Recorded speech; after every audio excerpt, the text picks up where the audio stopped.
Magluluto tayo ng ating ulam. Itong ating mga lamas natin. Unang ating nilulunod. Sibuyas, bumbay, bawang at saka naman luya.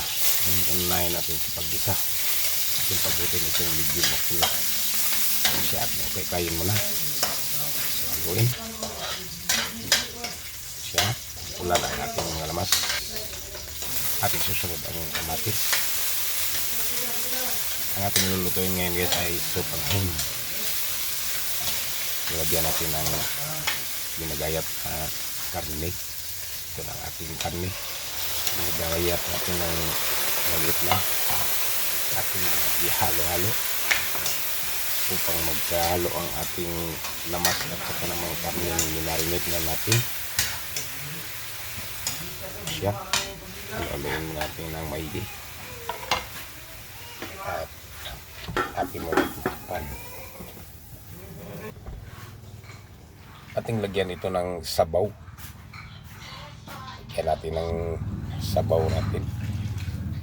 Mainit na tubig ang ating nilalagay upang hindi ito tumigil sa pagkaluto. Ito naman ang ating sutanghon. Atin ang nilulunod ang ating sutanghon. Atin mo nang ihalo sa ating mga lamas at saka naman sa karne.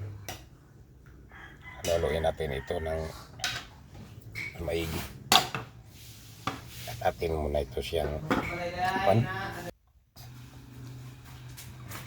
Sige.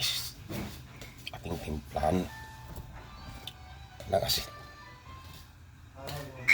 Ito na ang ating asin. Atin ang nilagay. At atin itong ihalo muna natin. Ating panglagyan ito ng ating pangpasarap, pangpalasa sa ating niluluto. At ating panagdagan ito ng kaunting pangpalasa.